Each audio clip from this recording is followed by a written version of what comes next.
Sur l'île de Sainte-Hélène, perdue au milieu de l'Atlantique Sud, un homme meurt lentement dans une agonie silencieuse.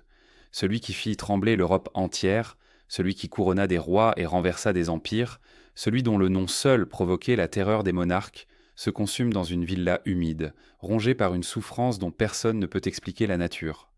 Napoléon Bonaparte, l'empereur des Français, s'éteint le 5 mai 1821, officiellement emporté par un cancer de l'estomac.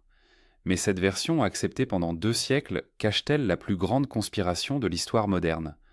Dans les archives poussiéreuses du ministère britannique, des documents classifiés dorment depuis des décennies, des rapports médicaux contradictoires, des témoignages étouffés, des analyses toxicologiques réalisées en secret et jamais rendues publiques. Lorsque ces papiers jaunis refont surface dans les années 1960, ils révèlent une vérité glaçante. Les cheveux de Napoléon, conservés précieusement par ses fidèles, contiennent des doses massives d'arsenic. Pas les traces infimes que l'on trouve naturellement dans l'organisme humain, mais des quantités phénoménales incompatibles avec une mort naturelle. Les médecins qui pratiquèrent l'automée à l'autopsie notèrent des détails étranges. Un foie anormalement petit, un estomac perforé de manière inhabituelle, une conservation du corps défiant toute logique. Pendant les 19 jours précédant son inhumation, sous le soleil tropical de cette île isolée, le cadavre de l'empereur ne montra aucun signe de décomposition. Les spécialistes le savent aujourd'hui, l'arsenic possède cette propriété singulière de momifier les tissus, de préserver la chair comme si la mort elle-même hésitait à accomplir son œuvre. Mais qui aurait pu vouloir la mort de cet homme déjà vaincu, exilé sur ce rocher perdu à des milliers de kilomètres de toute terre habitée? Les Britanniques, qui craignaient son retour comme ils avaient craint celui de l'île d'Elbe, les royalistes français, désireux d'effacer définitivement la menace bonapartiste, ou peut-être quelqu'un de plus proche, quelqu'un qui partageait son quotidien dans cette prison dorée, quelqu'un en qui il avait placé toute sa confiance. Cancer de l'estomac, affirmèrent les médecins britanniques présents lors de l'autopsie. Pourtant, certains témoignages troublants, dissimulés pendant 2 siècles dans les archives poussiéreuses d'Europe, racontent une histoire bien différente. Une histoire où le poison remplace la maladie, où les assassins portent des uniformes respectables, où la mort d'un empereur devient le dernier acte d'une conspiration monumentale. Le docteur Francesco Antomarchi, médecin corse qui assista Napoléon durant ces derniers mois, consigna dans son journal personnel des observations qui ne figurèrent jamais dans le rapport officiel. Ses mains tremblaient lorsqu'il notait les symptômes étranges de son patient impérial.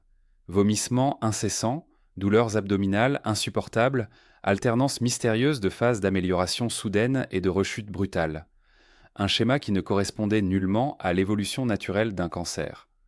Antomarchi décrivit comment l'empereur perdait ses cheveux par poignées, comment sa peau prenait une teinte jaunâtre inquiétante, comment ses ongles se détachaient progressivement.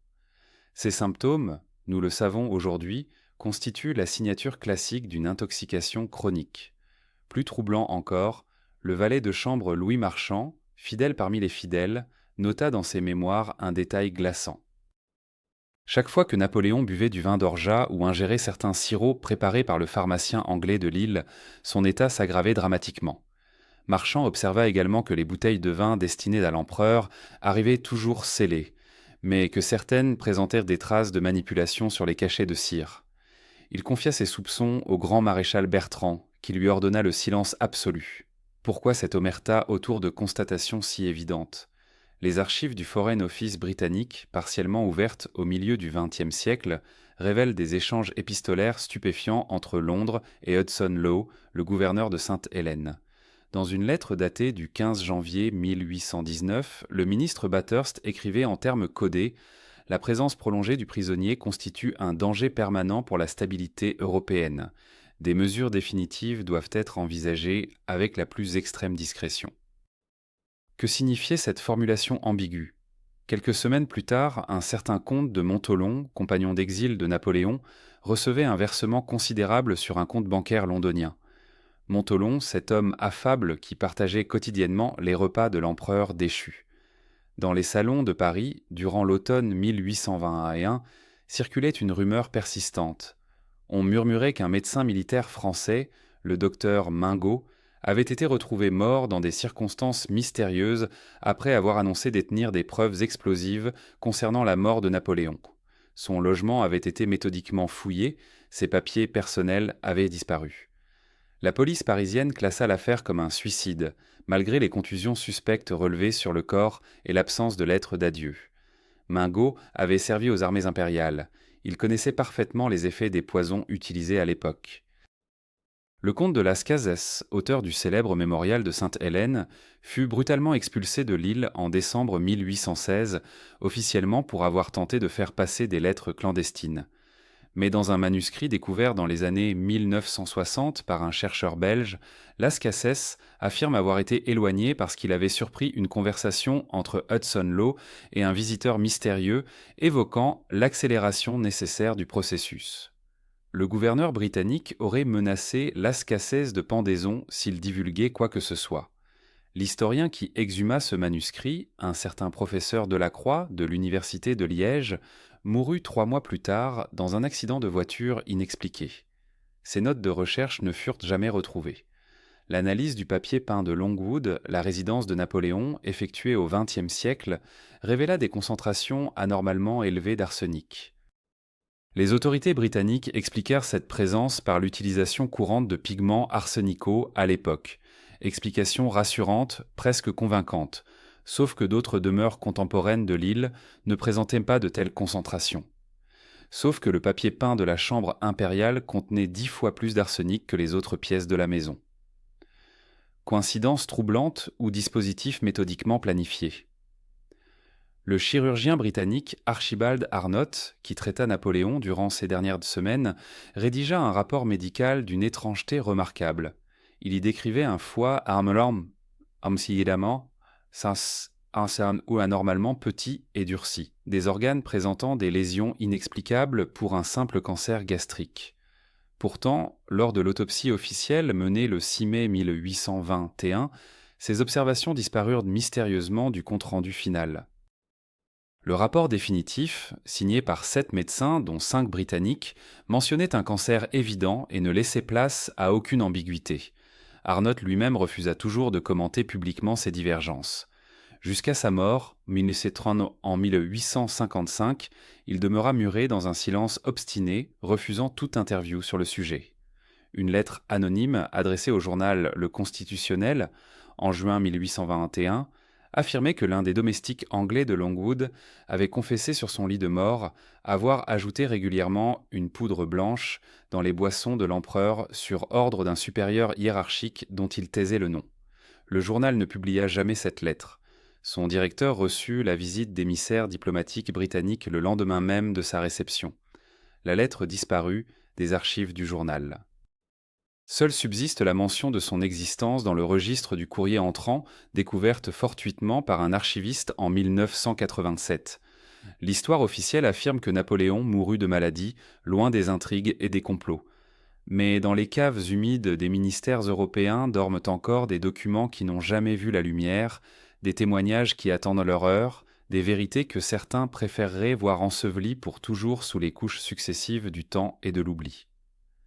Le docteur Francesco Antomarchi, médecin corse qui assista Napoléon durant ses derniers mois, laissa un journal personnel qu'il emporta avec lui en Amérique après la mort de l'empereur. Ces notes, conservées dans une malle en cuir au domicile de ses descendants cubains, ne furent découvertes qu'en 1961 lors de la liquidation d'une succession familiale à La Havane. Les premières pages décrivent un homme vieillissant mais vigoureux, capable de longues promenades et de conversations enflammées. Puis, brusquement, à partir du mois de mars 1821, le ton change. Antomarchi note une détérioration fulgurante, presque inexplicable pour un praticien de son expérience. Dans ses feuillets jaunis, une observation revient avec insistance. Les vomissements de l'empereur, violents et répétés, s'accompagnaient de sensations de brûlure intense, comme si son estomac était rongé par un acide puissant. Le médecin corse décrit également une chute de cheveux massive, un phénomène qu'il qualifie d'inhabituel pour un homme de 51 ans. Plus troublant encore, il mentionne une soif inextinguible qui torturait Napoléon jour et nuit, le poussant à réclamer sans cesse de l'eau fraîche et du vin coupé.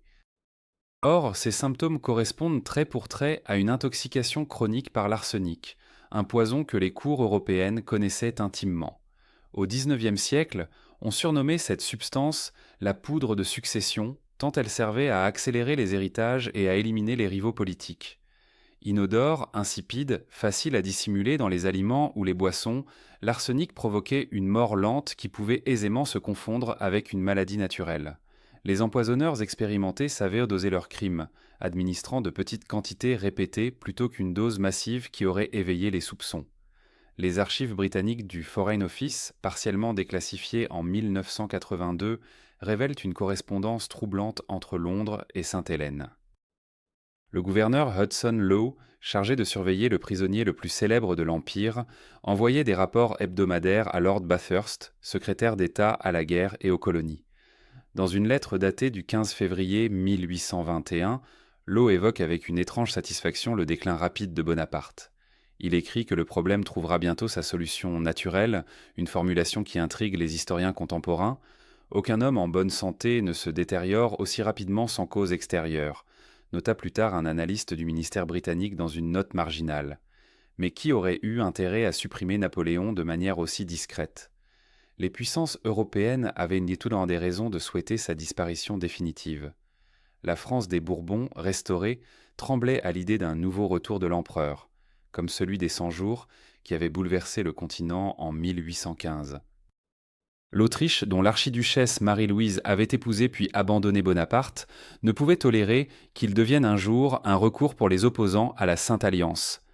La Russie du tsar Alexandre, traumatisée par l'invasion de 1812, voyait en lui l'incarnation du chaos révolutionnaire. Et l'Angleterre, qui avait financé 6 coalitions contre la France, ne pouvait accepter le risque d'une nouvelle échappée. Les serviteurs français qui entouraient Napoléon formaient un cercle restreint, chacun trié par les autorités britanniques. Parmi eux, le comte Charles Tristan de Montholon occupait une place particulière. Cet aristocrate ruiné, dont la femme avait quitté l'île après quelques mois seulement, semblait étrangement dévoué à son service. Il partageait les repas de l'empereur, lui préparait parfois lui-même certains plats, notamment une orgeat aux amandes dont Bonaparte raffolait. Montholon bénéficiait aussi d'une liberté de mouvement surprenante pour un membre de la suite impériale, rencontrant régulièrement des officiers britanniques sans que ces entrevues soient consignées dans les registres officiels. Un détail troublant émerge des témoignages croisés. Louis Marchand, le valet de chambre qui resta fidèle jusqu'à la fin, mentionne dans ses mémoires, publiés en 1855, que Montholon insistait souvent pour servir lui-même l'empereur. Il écartait les domestiques avec une autorité qui dépassait son rang, prétextant vouloir épargner des tâches pénibles au personnel. Cette sollicitude excessive intriguait les autres serviteurs, mais personne n'osait questionner un comte, surtout un proche de l'ancien maître de l'Europe. Les analyses toxicologiques réalisées bien plus tard sur des mèches de cheveux de Napoléon, conservées comme reliques par ses proches, révélèrent des concentrations d'arsenic stupéfiantes. En 1961, le dentiste suédois Sten Forshovud, passionné d'histoire napoléonienne, fit analyser plusieurs échantillons par des laboratoires spécialisés. Les résultats dépassèrent toutes les prévisions. Certaines mèches contenaient jusqu'à 50 fois la concentration normale d'arsenic présente dans les cheveux humains. Plus significatif encore, les variations de concentration le long des cheveux permettaient de tracer une chronologie de l'empoisonnement, montrant des pics correspondant aux périodes de rechute décrites par les médecins. Les défenseurs de la thèse officielle objectèrent que les papiers peints de l'époque, teintés au vert de Chile, contenaient de l'arsenic qui pouvait s'évaporer dans l'atmosphère humide de Sainte-Hélène. Cette explication séduisante ne résiste pourtant pas à l'examen. Les concentrations retrouvées dans les cheveux de Napoléon dépassent largement celles qu'une exposition environnementale pourrait produire. De plus, les autres résidents de Longwood House qui respiraient le même air et touchaient dans les mêmes murs ne présentaient pas de taux anormaux d'arsenic dans leurs cheveux conservés. Un document exhumé des archives vaticanes en 1997 jette une lumière nouvelle sur l'affaire. Il s'agit d'une confession rédigée par un prêtre ayant officié à Sainte-Hélène, le père Ange Vignali. Sur son lit de mort à Rome, en 1838, ce religieux corse aurait évoqué un terrible secret dont il avait eu connaissance par le sacrement de confession. Bien que lié par le secret sacramentel, il laissa entendre qu'un membre de l'entourage impérial portait sur la conscience un crime monstrueux qui le condamnerait pour l'éternité. L'analyse chimique que le professeur Forchevud parvint à réaliser grâce à ses cheveux révéla des concentrations anormales d'arsenic, mais ce n'est qu'en fouillant dans les archives de l'amirauté britannique que l'enquête prit une tournure véritablement glaçante. Dans un dossier classé sous la référence ADM 199-723, un chercheur anonyme découvrit en 1968 une série de correspondances échangées entre le gouverneur Hudson Law et un certain major général Sir Thomas Reed, qui avait quitté Sainte-Hélène précipitamment en avril 1821, exactement 3 semaines avant la mort de Napoléon. Les lettres, rédigées dans un langage codé et parsemé d'expressions cryptiques, faisaient référence à une opération désignée sous le nom de Prométhée enchaîné. Le professeur Reginald Blackwood, historien spécialisé dans les documents militaires britanniques du XIXe siècle, fut l'un des premiers à consulter ces archives après leur déclassification partielle.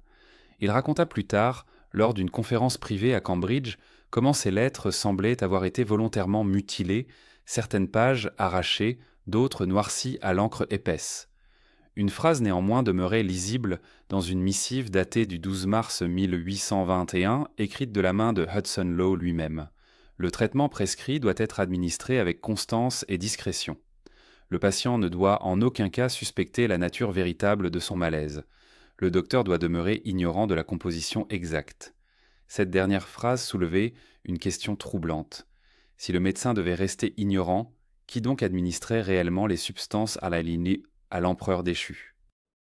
Les journaux d'Antomarchi mentionnaient la présence quotidienne d'un certain Louis Marchand, premier valet de chambre de Napoléon, homme d'une fidélité absolue qui préparait personnellement les repas et les boissons de son maître. Marchand était l'un des rares à bénéficier d'un accès illimité aux appartements privés de Longwood House. Pourtant, après le décès de Napoléon, cet homme dévoué reçut une pension confortable du gouvernement britannique, fait étrange pour un simple domestique d'un prisonnier ennemi.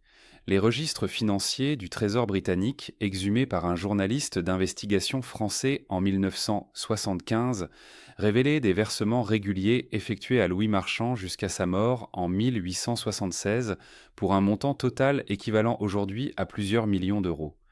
Le témoignage le plus accablant provint cependant d'une source totalement inattendue. En 1982, une vieille dame de 87 ans, descendante directe de Charles Tristan de Montholon, compagnon d'exil de Napoléon à Sainte-Hélène, contacta un journaliste de Paris Match. Elle détenait un fragment de lettre écrite par son ancêtre en 1854, découvert dans une Bible familiale lors d'un déménagement.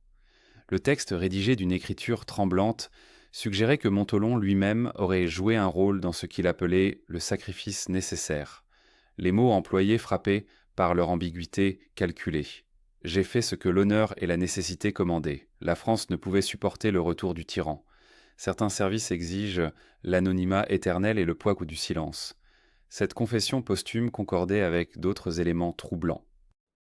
Les recherches menées par l'Institut toxicologique de Stockholm démontrèrent que l'arsenic, retrouvé dans les cheveux de Napoléon, correspondait à un type particulier utilisé à l'époque dans les préparations pharmaceutiques anglaises et non aux formes naturelles présentes dans l'environnement de Sainte-Hélène.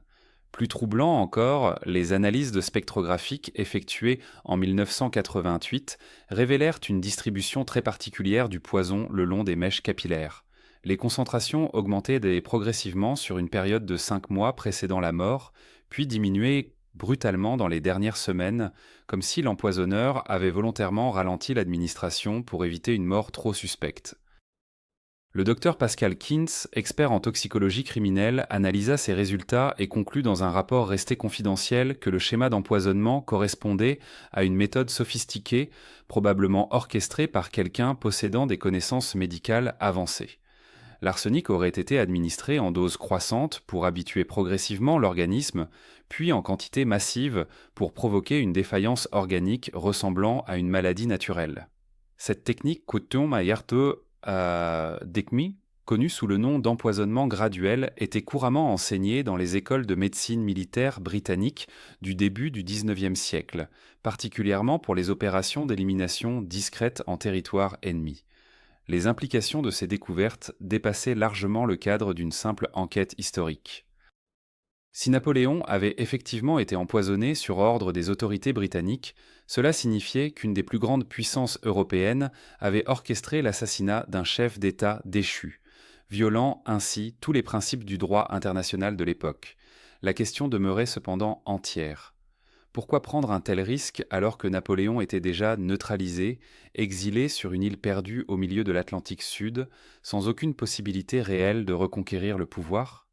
Les mois qui suivirent cette découverte initiale dans les archives britanniques révélèrent une facette encore plus troublante de cette affaire. Le chercheur anonyme, dont l'identité ne fut jamais dévoilée publiquement, contacta discrètement le professeur Forchevud en février 1969. Leur correspondance, aujourd'hui conservée dans les coffres d'une banque suisse sous scellé jusqu'en 2045, contenait des révélations qui auraient pu ébranler les fondements mêmes de l'histoire européenne. Dans l'une de ces lettres, tapée sur une vieille machine Remington dont les caractères usés laissaient des traces reconnaissables, le chercheur évoquait un second dossier, celui-là beaucoup plus explosif. Ce document supplémentaire portait la mention « Détruire après lecture » griffonnée à l'encre rouge dans la marge. Pourtant, quelqu'un avait désobéi à cet ordre formel. Le dossier contenait les rapports médicaux authentiques du docteur Archibald Arnott, le médecin britannique qui assista au dernier séjour de Napoléon. Ces rapports différaient radicalement de la version officielle publiée après la mort de l'empereur. Là où la version publique parlait d'un cancer de l'estomac progressif et naturel, les notes personnelles d'Arnott décrivaient des symptômes qui n'avaient rien de naturel. Le médecin notait avec une précision clinique les crises convulsives qui secouaient le corps du prisonnier, les sueurs froides qui trempaient ses draps chaque nuit, la chute brutale de température corporelle suivie de fièvre dévorante. Un passage en particulier glaçait le sang. 3e jour de mai 1821. Le patient a vomi une substance noire que je n'avais jamais observée auparavant dans ma pratique médicale. Son teint a pris une coloration jaunâtre inhabituelle. Les pupilles ne réagissent plus normalement à la lumière. J'ai fait part de mes inquiétudes au gouverneur Lowe, qui m'a ordonné de ne consigner ces observations dans aucun rapport officiel. Cette dernière phrase résonnait comme un aveu. Pourquoi un gouverneur ordonnerait-il à un médecin de taire des symptômes médicaux, à moins que ces symptômes ne révèlent quelque chose qui devait absolument rester secret? Le professeur Forchevud comprit qu'il ne faisait plus face à une simple enquête historique, mais à une conspiration qui avait traversé les siècles. Il décida de chercher d'autres témoignages, d'autres voix qui auraient pu échapper à la censure britannique. C'est ainsi qu'il découvrit l'existence du journal personnel de Louis Marchand, le valet de chambre le plus proche de Napoléon durant son exil. Marchand avait quitté Sainte-Hélène après la mort de son maître en emportant avec lui non seulement les mèches de cheveux, mais également un carnet relié de cuir noir où il consignait chaque jour les événements qui se déroulaient à Longwood House. Ce carnet demeura dans sa famille jusqu'en 1955, année où ses arrière-petits-enfants le vendirent discrètement à un collectionneur parisien. Le professeur Forchevud mit 3 années à localiser ce collectionneur, un certain Monsieur Delattre, qui vivait reclus dans un appartement sombre du 6e arrondissement. Lorsque le professeur parvint enfin à le rencontrer en mars 1972, le vieil homme lui confia que plusieurs personnes avaient déjà tenté d'acquérir le carnet, certaines offrant des sommes astronomiques, d'autres usant de méthodes moins recommandables. Le carnet de Marchand contenait des passages qui n'avaient jamais été publiés. Le valet y décrivait les visites nocturnes d'un mystérieux personnage que Napoléon recevait parfois seul dans sa chambre. Ces rencontres avaient lieu toujours après minuit, et Marchand notait que l'empereur lui ordonnait de se retirer et de ne laisser entrer personne d'autre. Le lendemain de ces visites, Napoléon se sentait invariablement plus faible, plus malade. Une entrée datée du 27 avril 1821, soit quelques jours seulement avant la mort de l'empereur, révélait un détail stupéfiant. Cette nuit encore, l'homme au manteau gris est venu. J'ai reconnu sa silhouette malgré l'obscurité. Il apporte toujours cette bouteille de vin que l'empereur boit sans méfiance. Ce matin, Sa Majesté a encore souffert de crampes terribles. J'ai trouvé dans sa chambre un verre qui dégageait une odeur étrange, presque amère, que le vin seul ne peut expliquer. J'ai gardé ce verre, mais je ne sais à qui le montrer sans risquer ma vie. Ce verre, Marchand l'avait effectivement conservé. Il l'avait enveloppé dans un linge et caché dans ses affaires personnelles avant de quitter Sainte-Hélène. Le carnet indiquait qu'il l'avait ensuite confié à un pharmacien de confiance à Paris, un certain Gustave Lemercier, en lui demandant d'analyser les résidus qui subsistaient au fond. Lemercier effectua l'analyse et remit à Marchand un rapport écrit qui confirmait la présence d'une substance toxique. Ce rapport disparut mystérieusement en 1824, la même année où Lemercier mourut dans des circonstances que la police qualifia d'accident domestique. Sa boutique fut entièrement détruite par un incendie 3 jours après son décès. Monsieur Delattre confia au professeur Forchevud que le carnet de Marchand avait été la cause de plusieurs morts suspectes au cours du XXe siècle. Le précédent propriétaire, un historien lyonnais nommé Bernard Roussel, était mort subitement d'une crise cardiaque en 1953, alors qu'il s'apprêtait à publier une étude basée sur les révélations du carnet. Ses recherches disparurent de son bureau avant même que sa famille n'ait pu les récupérer. Delattre lui-même avait reçu plusieurs visites intimidantes de personnes se présentant comme des représentants d'organisations historiques prestigieuses, mais dont les méthodes relevaient davantage du renseignement militaire. Le professeur quitta l'appartement de Delattre avec une copie photographique complète du carnet, mais sans l'original que le collectionneur refusa obstinément de lui céder. Dans le métro qui le ramenait vers son hôtel, Forchevud sentit qu'on le suivait. Un homme au pardessus sombre resta à distance constante derrière lui pendant tout le trajet. Cette surveillance dura plusieurs jours. Le professeur comprit alors que son enquête avait franchi une ligne invisible, que des forces puissantes veillaient toujours à ce que certaines vérités ne remontent jamais à la surface. Mais qui pouvait avoir intérêt, près de 150 ans après la mort de Napoléon, à protéger l'identité de son assassin présumé ? La découverte qui allait véritablement tout bouleverser survint dans des circonstances pour le moins inattendues. Au printemps de l'année 1979, un incendie ravagea une partie des archives notariales de la ville de Tours. Les pompiers, en évacuant les documents menacés par les flammes, découvrirent dans une section murée depuis près d'un siècle et demi une malle en cuir noir portant les armoiries impériales. À l'intérieur reposaient les journaux personnels du docteur Francesco Antomarchi, le médecin corse qui avait accompagné Napoléon durant ses derniers jours à Sainte-Hélène. Ces carnets, rédigés dans un mélange de français et d'italien, contenaient des annotations quotidiennes d'une précision clinique troublante. Le docteur Antomarchi y consignait chaque symptôme, chaque plainte de l'empereur déchu. Mais surtout, il y décrivait avec une minutie obsessionnelle la couleur exacte des urines de son patient, la consistance de ses selles, l'aspect de sa peau jour après jour. Une phrase datée du 3 mars 1821 glaçait le sang par son implication directe. L'empereur s'était plaint ce jour-là d'un goût métallique persistant dans la bouche, accompagné d'une sensation de brûlure sur la langue. Antomarchi notait avoir observé une teinte verdâtre inhabituelle sur les gencives de Bonaparte, phénomène qu'il qualifiait de singulier et inquiétant. Les autorités françaises placèrent immédiatement ces documents sous scellé. Officiellement, il s'agissait de préserver des pièces historiques fragiles. En réalité, le gouvernement venait de comprendre que ces carnets constituaient un réquisitoire implacable contre la thèse de la mort naturelle. Car cette teinte verdâtre des gencives, associée au goût métallique, correspondait exactement aux symptômes classiques d'une intoxication chronique à l'arsenic. Le docteur Antomarchi, sans peut-être le réaliser pleinement à l'époque, avait documenté jour après jour l'empoisonnement progressif de l'empereur des Français.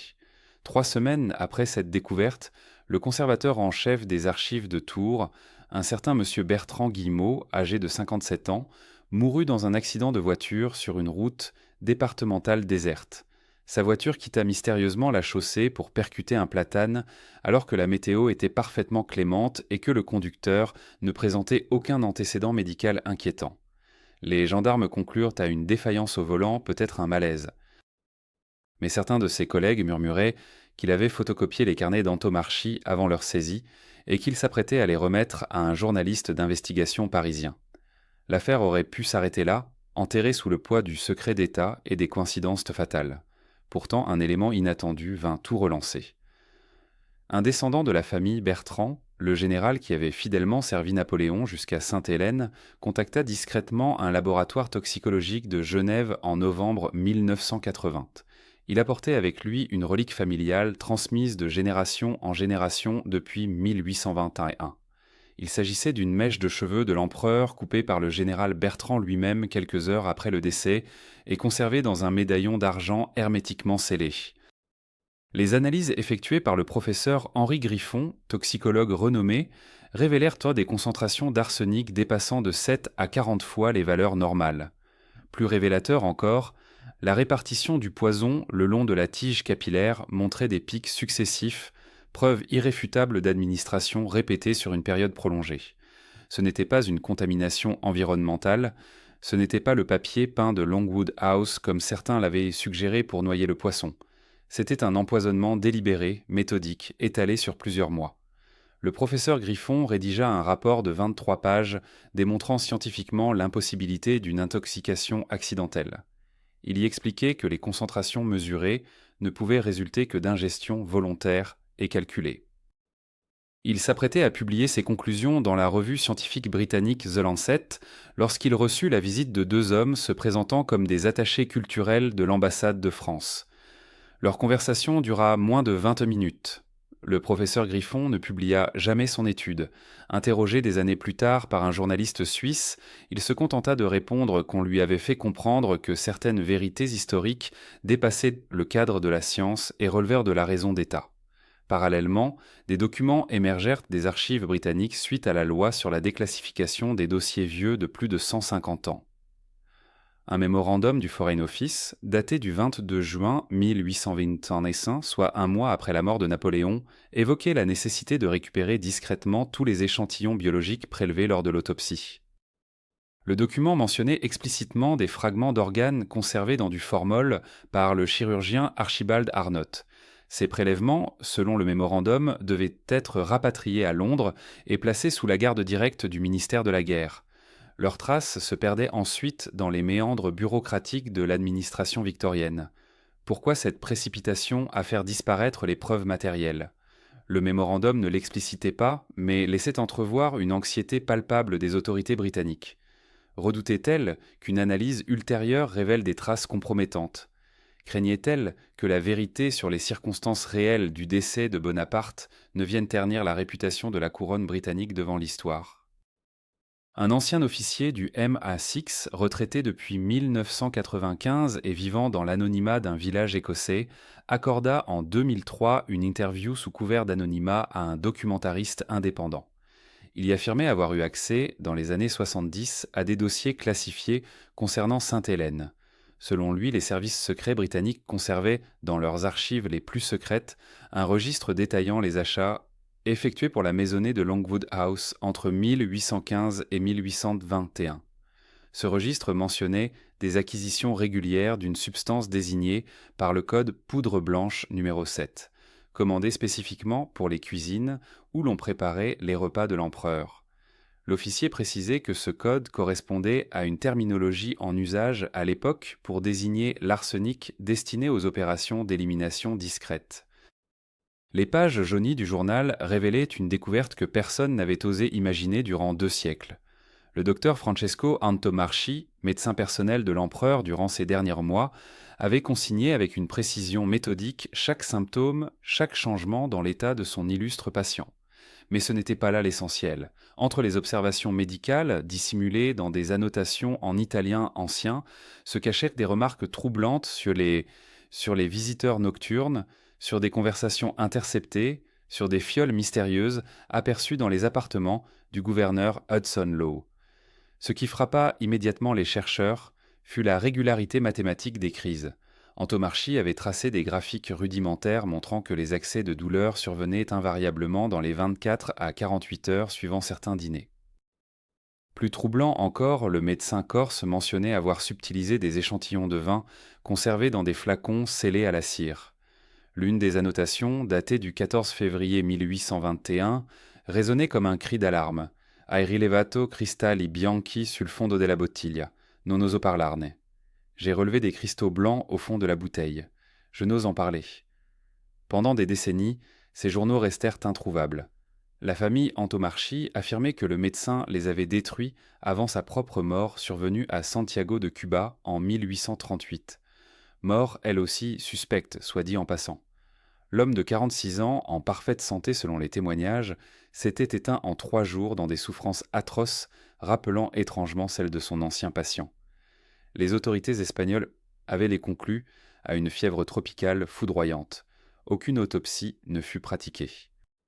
Le corps fut inhumé en urgence par une chaleur prétendument insupportable. Les descendants d'Antomarchi racontaient une toute autre version lors des réunions familiales.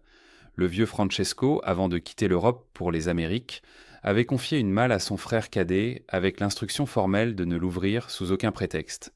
À sa mort, la famille respecta sa volonté. La malle traversa l'océan, revint en France, passa de génération en génération. Un notaire de Tours, lointain neveu par alliance, la déposa dans ses archives en 1887.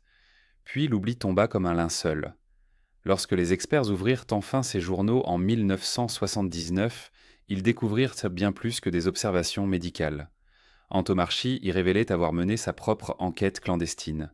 Il avait soudoyé un domestique anglais, un certain Thomas Worthington, qui servait directement à la table du gouverneur. Cet homme lui rapportait des conversations, des ordres étranges, des allées et venues nocturnes. Worthington mentionnait un visiteur régulier, un homme vêtu de noir qui arrivait toujours après minuit et repartait avant l'aube. Personne ne connaissait son nom. Les gardes avaient reçu l'ordre de ne jamais l'interroger. Le domestique anglais disparut mystérieusement en mars 1821, quelques semaines avant la mort de Napoléon. Sa chambre fut retrouvée sans dessus-dessous, ses affaires éparpillées, mais aucune trace de violence. Les autorités britanniques conclurent à une désertion. Pourtant, Worthington était un soldat exemplaire, décoré, père de 3 enfants restés en Angleterre. Pourquoi aurait-il fui sans prévenir personne, sans emporter ses économies retrouvées intactes dans un coffret sous son lit?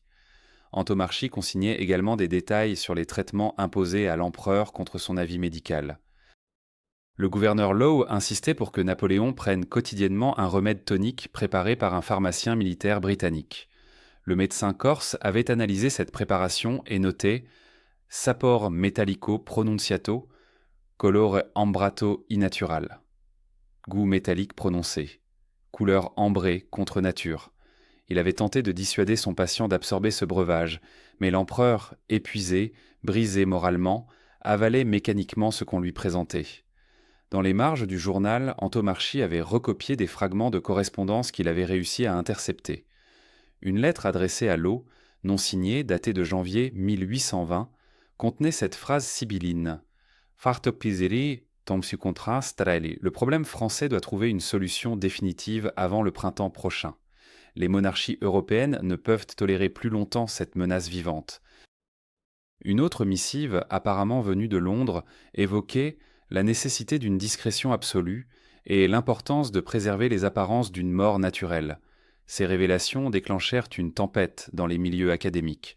Plusieurs historiens britanniques tentèrent de discréditer immédiatement ces documents, invoquant leur authenticité douteuse.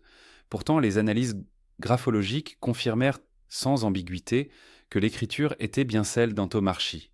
Les encres correspondaient aux compositions utilisées au début du XIXe siècle. Le papier, minutieusement examiné, portait les filigranes d'un fabricant français actif entre 1815 et 1825. Tous les tests matériels confirmaient l'ancienneté et l'authenticité des documents. Un détail particulièrement troublant émergea lors de l'analyse approfondie des journaux. Antomarchi mentionnait avoir prélevé secrètement des fragments d'ongles et de cheveux de l'empereur durant les dernières semaines de sa vie. Il les avait scellés dans de petites enveloppes, type de papier parchemin, accompagnées de dates précises. Le médecin écrivait « Ce un giorno la verità dovrà emerger, qu'esti resti parleranno ».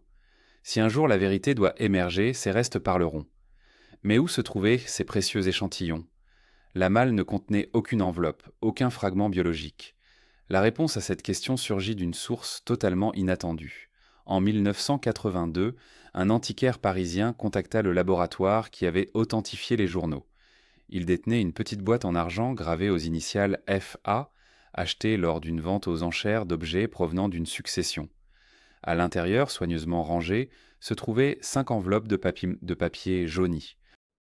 Chacune contenait quelques cheveux et portait une date écrite de la main d'Antomarchi, février, mars, avril 1821. Les enveloppes des dernières semaines renfermaient également de minuscules fragments d'ongles presque translucides. Les analyses toxicologiques pratiquées sur ces nouveaux échantillons confirmèrent et amplièrent les découvertes précédentes. Non seulement l'arsenic était présent en quantité massive, mais sa concentration augmentait de façon spectaculaire au fil des semaines. L'enveloppe datée du 28 avril, soit quelques jours avant la mort, révéla une teneur en arsenic 3 fois supérieure à celle du mois de février. Cette progression méthodique ne pouvait résulter d'une contamination environnementale. Elle portait la signature d'une administration délibérée, calculée, intensifiée à l'approche du dénouement final. Les chercheurs découvrirent également des traces d'antimoine dans les échantillons d'avril. Cette substance, utilisée à l'époque dans certains médicaments purgatifs, devenait toxique à doses répétées. Associée à l'arsenic, elle provoquait des symptômes gastro-intestinaux dévastateurs. Or, les comptes rendus médicaux officiels mentionnaient que le traitement de l'empereur incluait justement un émétique à base d'antimoine, administré quotidiennement durant les dernières semaines sous l'insistance du médecin britannique qui assistait Antomarchi. Le médecin corse s'était opposé à ce protocole, le jugeant dangereux pour un patient déjà affaibli. Ces objections furent balayées par le gouverneur Lowe qui menaça de l'expulser de Sainte-Hélène s'il refusait de coopérer. Ces révélations soulevaient une question vertigineuse. Combien de personnes étaient impliquées dans cette conspiration silencieuse? L'analyse toxicologique effectuée en 1961 par le laboratoire Harwell en Angleterre allait bouleverser toutes les certitudes. Le professeur Hamilton Smith, spécialiste reconnu en criminalistique, avait reçu un échantillon de cheveux prélevé sur la dépouille de l'empereur lors de l'autopsie. Les résultats firent l'effet d'une bombe dans la communauté scientifique. La concentration d'arsenic dépassait de 13 fois la norme acceptable pour l'époque. 13 fois. Un chiffre qui ne pouvait relever du hasard ni d'une contamination accidentelle. Mais voici où l'histoire prend un tournant encore plus sombre. Les archives du laboratoire révèlent que Smith reçut, 3 jours après avoir communiqué ses conclusions préliminaires, une visite inattendue. 2 hommes se présentèrent sans rendez-vous, munis de documents officiels du Foreign Office. Ils passèrent 4 heures dans son bureau. À leur départ, le professeur changea radicalement de position. Ses déclarations publiques devinrent évasives, prudentes. Il évoqua soudainement des possibilités de contamination posthume, suggéra que l'arsenic pouvait provenir des teintures murales ou des produits d'embaumement. Cette volte-face inexplicable souleva des interrogations parmi ses collègues, mais Smith refusa toujours de s'expliquer davantage. Le dossier conservé aux Archives nationales britanniques contient une note manuscrite datée du 8 février 1962. L'écriture serrée, presque nerveuse, appartient à un certain commandant Richard, attaché au département des affaires sensibles. Le texte est bref mais éloquent dans sa précision administrative. Toute divulgation concernant l'analyse toxicologique de 1961 est déconseillée pour raisons diplomatiques. Les relations franco-britanniques ne doivent pas être perturbées par des spéculations historiques. Le commandant Richard mourut 6 mois plus tard dans des circonstances qualifiées d'accident de la route. Sa voiture quitta mystérieusement une route parfaitement droite près de Portsmouth, plongeant dans un ravin. L'enquête conclut à une défaillance mécanique sans chercher plus loin. Parallèlement à ces révélations britanniques, une autre piste émergeait depuis la Suède. Le docteur Sten Forshuvuud, dentiste passionné par l'histoire napoléonienne, entreprit sa propre investigation durant les années 60. Il obtint plusieurs mèches de cheveux de l'empereur prélevées à différentes périodes de sa captivité. Son approche était méthodique, presque obsessionnelle. En analysant les cheveux segment par segment, il put établir une chronologie de l'empoisonnement. Les résultats démontraient que l'arsenic n'avait pas été administré en une seule dose massive, mais progressivement, par petites quantités répétées sur une longue période. Cette méthode sophistiquée correspondait exactement aux techniques d'empoisonnement lent décrites dans les manuels de toxicologie du XIXe siècle. Forshuvuud poussa ses recherches jusqu'à identifier les moments précis où les doses augmentaient, quand chaque pic de concentration coïncidait avec des périodes où Napoléon recevait certains visiteurs ou consommait des produits spécifiques. Le vin de Constance, que l'empereur appréciait particulièrement, arrivait par caisses entières depuis le Cap. Les bouteilles transitaient toujours par les mêmes intermédiaires. Un négociant nommé Thomas Reid, qui entretenait des liens étroits avec le gouverneur Lowe, supervisait personnellement ses livraisons. Reid tenait un journal méticuleux de ses transactions commerciales. Ce journal disparut mystérieusement après sa mort en 1834, mais des copies partielles subsistèrent dans les archives familiales.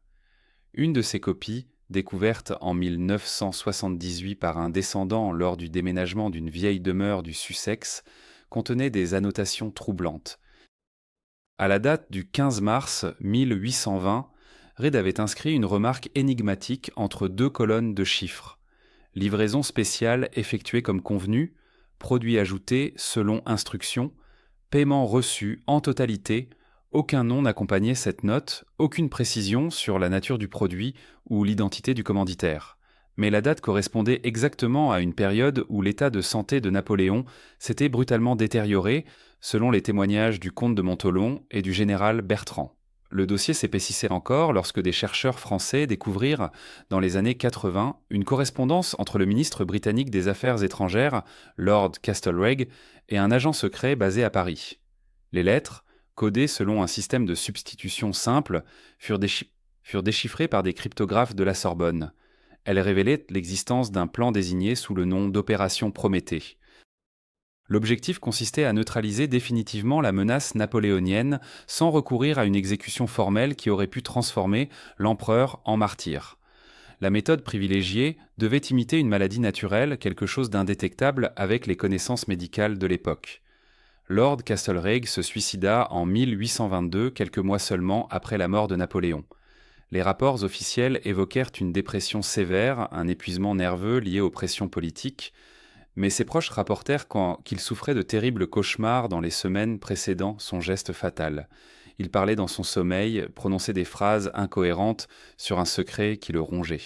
Sa femme nota qu'il répétait souvent le même mot en murmurant. « Sainte-Hélène. Toujours Sainte-Hélène. » Les preuves médicales continuaient de s'accumuler. En 1995, une équipe internationale de toxicologues réexamina tous les échantillons disponibles avec des technologies modernes. La spectrométrie de masse confirma non seulement la présence d'arsenic en quantité anormale, mais révéla aussi des traces d'antimoine et de mercure.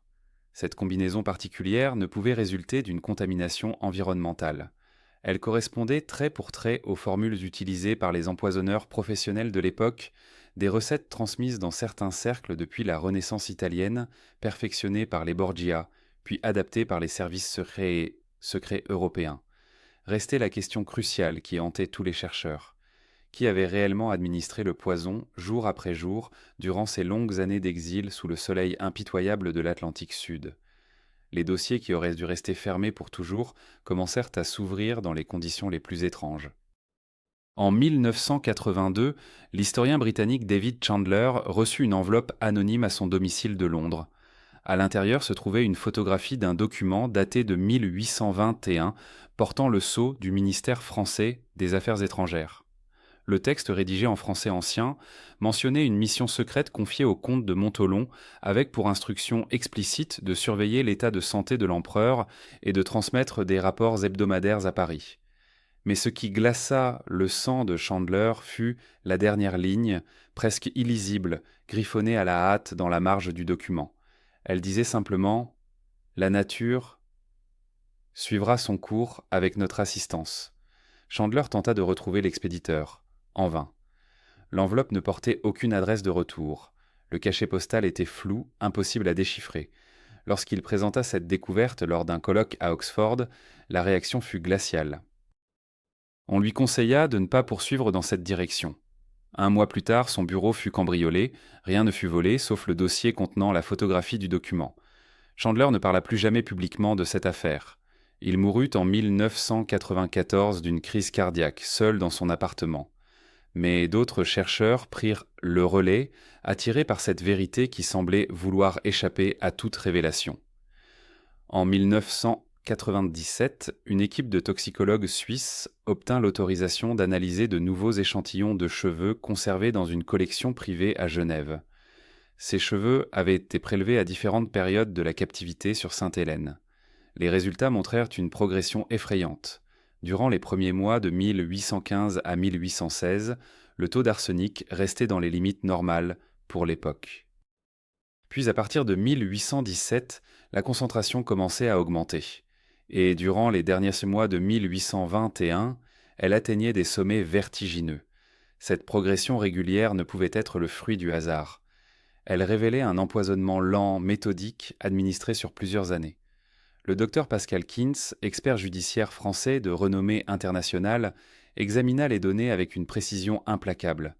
Son rapport, publié dans une revue scientifique spécialisée en 2002, établissait sans équivoque que l'arsenic avait été ingéré de façon répétée et non accidentelle.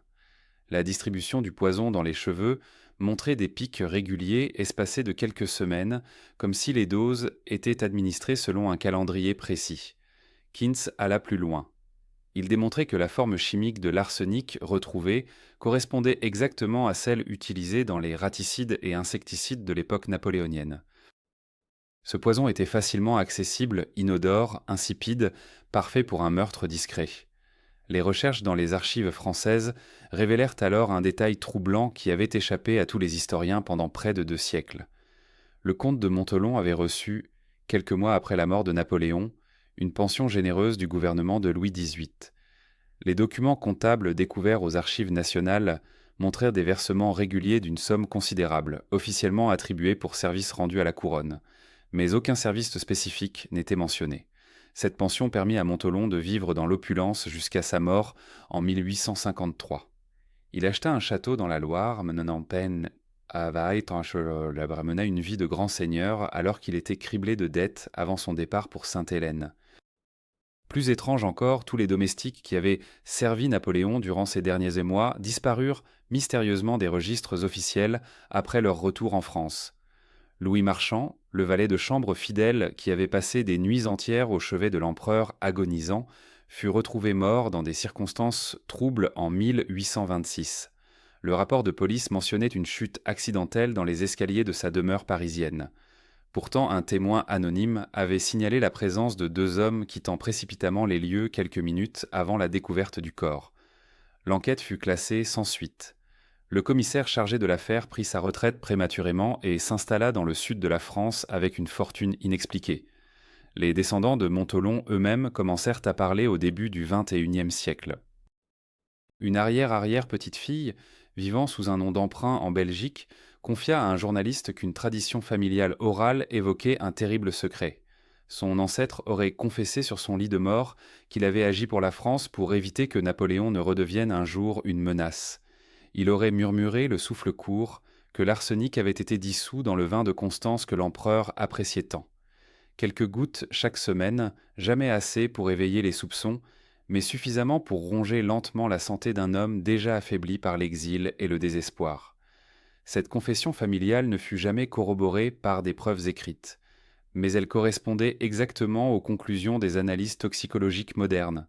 Le vin de Constance était effectivement mentionné dans les carnets de marchands, comme une boisson régulièrement servie à Napoléon. Et c'était Montelon qui supervisait personnellement l'approvisionnement en vin et spiritueux pour la maisonnée de Longwood. Aujourd'hui, 200 ans après la mort de l'empereur, la vérité semble enfin émerger des ténèbres où elle fut si longtemps enfouie. Les preuves scientifiques, les témoignages retrouvés, les documents déclassifiés convergent tous vers la même conclusion terrible. Napoléon Bonaparte ne mourut pas d'un cancer de l'estomac comme l'affirme l'histoire officielle. Il fut assassiné lentement, méthodiquement, par un poison administré par quelqu'un en qui il avait confiance, sur ordre probable des puissances européennes qui craignaient son retour. Pourtant, cette vérité reste encore contestée, minimisée, écartée par certains historiens attachés à la version traditionnelle. Les institutions officielles françaises refusent toujours d'autoriser une nouvelle exhumation du corps de Napoléon pour des analyses définitives. Les arguments invoqués parlent de respect de la sépulture, de dignité du héros national, mais peut-être craignent-elles simplement que la confirmation finale de cet assassinat politique ne réécrive l'histoire et ne révèle les complicités qui permirent ce crime. Le mystère de la mort de Napoléon demeure ainsi suspendu entre la science et la politique, entre la vérité et la légende. Les preuves sont là, accablantes, irréfutables pour quiconque accepte de les regarder sans préjugés. Mais la révélation complète de ce qui s'est réellement passé à Longwood House durant ces derniers mois nécessiterait une volonté politique que personne ne semble avoir. Car admettre que l'un des plus grands hommes de l'histoire fut empoisonné comme un rat dans sa cage dorée soulève des questions trop dérangeantes sur la nature du pouvoir et sur les méthodes employées par ceux qui le détiennent. L'historienne française Isabelle Mornay mourut dans des circonstances tragiques le 15 novembre 2007, quelques jours après avoir déclaré lors d'une conférence à la Sorbonne qu'elle détenait la preuve définitive de l'empoisonnement. Son appartement parisien fut cambriolé la nuit même de sa mort. Les voleurs ne prirent ni argent ni bijoux. Ils emportèrent uniquement son ordinateur portable et 3 dossiers marqués du sceau rouge. Son assistant personnel, interrogé par la police, affirma qu'Isabelle travaillait sur l'analyse comparative des cheveux de Napoléon conservés dans différentes collections privées. Les résultats montraient une progression inexorable de la concentration d'arsenic au cours des derniers mois de sa vie. Mais le rapport complet disparut avec les dossiers volés. Le médecin légiste qui examina le corps de Mornay nota une étrange ressemblance avec les symptômes décrits dans les journaux de Sainte-Hélène. Vomissements, douleurs abdominales, faiblesse progressive. Le diagnostic officiel parla d'intoxication alimentaire aiguë. Aucune autopsie approfondie ne fut jamais réalisée. Aujourd'hui, dans les archives du Quai d'Orsay, un dossier portant la mention 2050 attend d'être ouvert. Les gardiens des secrets savent qu'il contient les noms de ceux qui ordonnèrent le crime. Mais ils savent aussi que certaines vérités restent dangereuses même 2 siècles plus tard. Car révéler qui tua réellement Napoléon Bonaparte signifierait réécrire l'histoire entière de l'Europe moderne, et certains héritiers de cette conspiration veillent toujours à ce que le silence demeure absolu. L'assistant de Madame Mornay disparut 3 jours après son témoignage à la police. Sa voiture fut retrouvée abandonnée près du pont de Neuilly, moteur encore chaud, portière ouverte. Les caméras de surveillance de la zone furent mystérieusement hors service cette nuit-là. Dans le coffre, les enquêteurs découvrirent une seule chose, une copie photocopiée d'une lettre manuscrite datée du 5 mai 1821, jour même de la mort de Napoléon à Sainte-Hélène.